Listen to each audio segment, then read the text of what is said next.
Hey, welcome everybody. Minor Ramos here with obviously Matters of Eternity, and I've got a special guest with me today. Want you to say hello to Francine Walters. She is the owner of Walters Asset Protection and Mortgages, and her along with her husband. I'll let her tell the story because it's really much nicer coming from her real quick. But if you could, in the description, there will be a link for you to subscribe to her channel and follow her with all her content. But Francine, if you want to just take over and let everybody know, uh, start with letting people know what became so important to you about life insurance, and how did that change your life after you tell people a little bit about yourself. So, I had life insurance. I worked for Klein ISD, and I had what I thought was enough. And my late husband thought, we thought we had enough, right? And so I was 34 years old with two young children when I became a widow. He was 37, and it was sudden, unexpected. And so, what happens to somebody in that situation? We had a mortgage, we had two vehicles, we had expenses that required both of our incomes. And so, when he suddenly passed away, then I was left with all of those responsibilities and half of the income. Now, his death benefit with his life insurance was $10,000, which covers a funeral, pretty much was all it covered.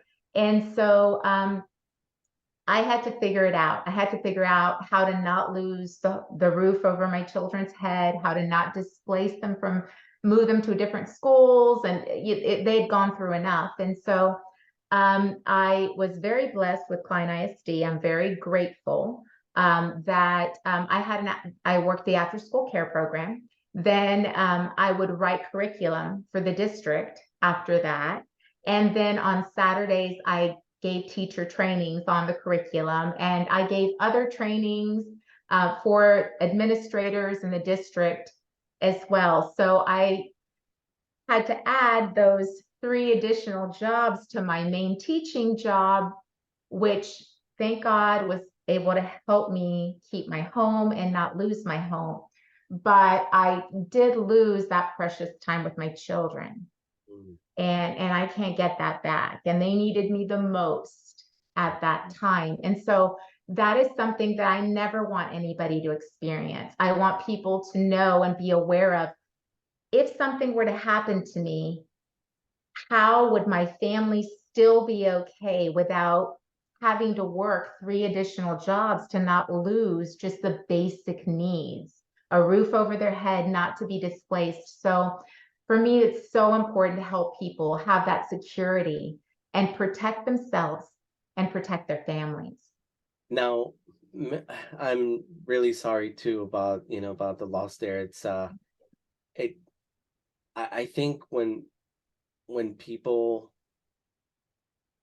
understand exactly what that is, it becomes real to them. But until that happens, it's like everybody just pretends like everything's going to be okay. But I do want to go back to, you recently posted something about the percentage of men in particular, because we're talking about, what number is that, and how can we help to maybe control that number. And what I mean by that is, look, a corporate job, you know, uh, death benefit for $10,000. It's great that it'll take care of that, but what about the rest of of the family's finances? And that's what that this is really about. So talk a little bit more about that. That Okay. So 50% of men don't have life insurance. And so the other 50% might have life insurance, but they might just have, like my late husband had, $10,000, which is not going to replace their income if something happens to them. And so it's really important not only to protect it if they were to pass away. What if they're in an accident and then they lose the ability to work? Then they're still here, but their income is gone. And so that is so important to protect for the income earners in the home. So 50% of men don't have any life insurance. Only 46% of women have life insurance. So 54% of women do not have life insurance. And so most households require both incomes. And so if the mother, now, even if the mother's a stay-at-home mother, she is helping the family financially because daycare is not cheap. And everything she does for the family is not cheap. And if something were to happen to even a stay-at-home mom, the income is going to come into play. And so it's very important that we think about the what ifs. And there's amazing, amazing insurance out there that I had no idea. When I was with Klein ISD, when my late husband passed away, I bought a huge policy because I thought if anything happens to me, somebody's gonna have to take care of both of my kids. And so I bought what I thought was huge. I was paying $300 a month for 300,000 coverage. Now, you being in the insurance industry, you know that that's way too much. And it was just a term, right? Year to year. For true life insurance, That right? was way too much money for my life insurance. And so I was paying way more and getting way less because I was so young. It should not have been that expensive, and I should have been able to get more. And had I gotten it outside of my employer, we could have added a return of premium rider. And at the end of that term, I could have gotten all that money back that I paid in. So that would have totaled $76,000 for a single mom when I quit my teaching job. After that 20-year term would have ended, that's huge. That's a lot of money that I could have used. And so a lot of the time we get our employee benefits and we think they must be the best. I highly recommend everybody go compare them to what you can get on your own, because I'm pretty sure that you can get more. I'm certain you can get more if you look for a policy outside of that can better protect you. And then you can add a return of premium rider, and then it's like a savings account. And isn't it interesting too, I know the timeline that you're talking about, the tables that they use for underwriting these policies, they've changed over time. I mean, if you look at the tables today, if you were to compare, just 20 years ago, 30 years ago, I mean, the cost of insurance was much, much higher. I think that there's a lot that the insurance carrier, look, insurance carriers do one thing very well. They know how to manage risk. That's the bottom line. They manage risk. And if they manage risk, that means that they put a lot of money into understanding the data, understanding the analytics, understanding, people. And so they'll understand life expectancy.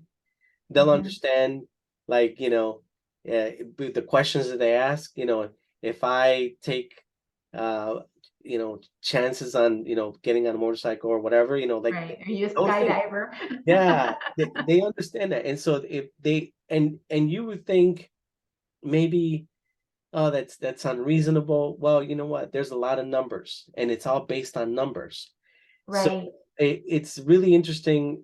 Anybody who's had an older policy should look at it, and I think that this should be done like on an Regularly. annual basis. Just Yeah.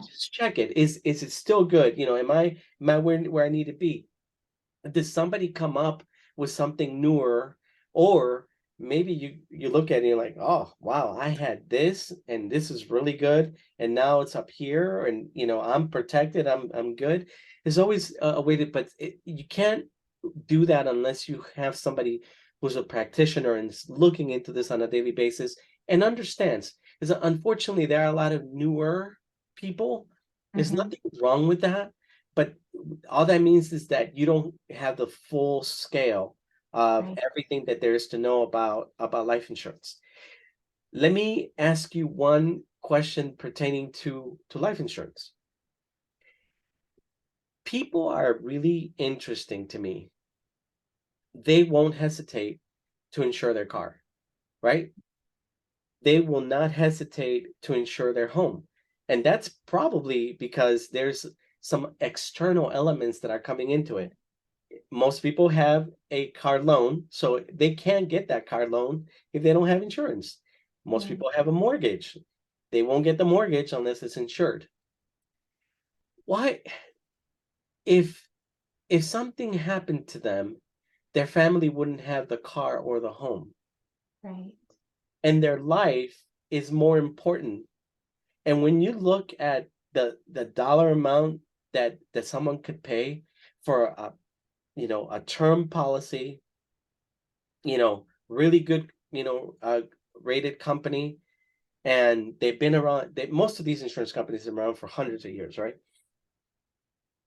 That can protect everything that they work hard for. But Mm-hmm. getting a life insurance, you said 50 something percent of guys don't. It makes more sense to protect the thing that produces the payment for the car and for the home and food and education and everything else. And yet there's so much resistance to that. It, Right. why do you think is the reasoning behind it? What do you hear out in the field about this? Well, what I've noticed as I've been working with people, the very, very wealthy, it's the first thing that they buy. When their baby is 2 weeks old and they get that social security number and they're allowed to get them a policy, it's the first thing they do. For many reasons, it's going to be the most cost effective. It's going to protect that child so that that child, no matter what medical conditions come in the future, they won't get denied life insurance. And they build them these amazing, we can build children, little ones, and they get these built for them. They're called $1 million baby policies. Love that. Because these babies, because they have that luxury of all that time, they grow in index accounts. And so that interest is compounding and compounding and compounding at a very low cost, Mhm. as opposed to when we are like, I want to retire in 10 years. I want to go ahead and buy that retirement vehicle you talked to me about. Well, then we've got to overfund it to have enough money for retirement. Whereas the very wealthy, they do it for their children at two weeks of age, Mm. right? Yeah. And so because they know that it needs time to have that interest compounding. And then these children in their 30s can have some startup money for a business, or they can have money, tax-free money they can take out for college and when they're ready for college. Or there's so many things, and it's not like a 529 plan where they restrict it for only college. No, what if they're an entrepreneur spirit and they have brilliant ideas and they can bypass that and they can use it for their business? There's just so many things that can be done with these. And that's one thing I've noticed, is that the wealthy do it first. And those more middle income, like me, it was one of the things I did last, right? So I went to college. I worked really hard, so I didn't have a college debt. I actually just got scholarships for that, but a lot of people will have college debt, right? So then they start with their debt and then they get in more debt when they bought their home, like I did that. And then, you more debt with the vehicles. And then the last thing they do is life insurance. And so it's just, I think it's a different mindset. And then there's some people that don't believe in it. Yeah. Well, And I that don't I don't find many very wealthy people that don't believe in it. And I think that there's a reason for that. So I think it's a mindset shift that we have to make if we want to change our circumstance, because it's a great way also to change the circumstances for the generations to come, because you can definitely establish generational wealth with policies, Yeah, with life insurance policies. So it would be a way of changing every descendant's life. right. Uh, it's so interesting. People who understand money, they spend money on assets Right, that create other ways for you to reinvest. The majority of people spend money on liabilities, right? right, And those liabilities don't produce any money. So that car isn't producing anything for you. That house isn't producing anything for you unless you're an investor and you have 10 of them, right? right. Uh, so a house isn't really an invest. It is a future unrealized asset. But right Right. now, as of today, it's not, so um it really is interesting that this is done early on because they'll make sure that their assets are in line so that when that child gets to be 18 or 25 or 35 or 45, even in that $1 million baby, all the way up until their retirement age, with that they turn on that thing for annual income, and the numbers look so nice when they start out that young, right? So Yes. Yes, they do. Yes, they well, do. so listen, this has been really nice. We need to do more of this because we wanna create content to bring knowledge to people. Um, Mhm. there is a way for people they're going to be able to get in touch with you. We'll put the description in the link and all your links in the descriptions. But if there's anything that you'd like to tell the audience before we close the video, let's if you could do that now. Okay. Um, so if you have any questions on insurance policies and how to add a return of premium rider or any of these things that we've discussed, we're happy to help you. And my contact information will be in the description. Yeah. All right. Well, hey, thanks guys, and we'll see you on the next one. Thanks for watching. Bye-bye.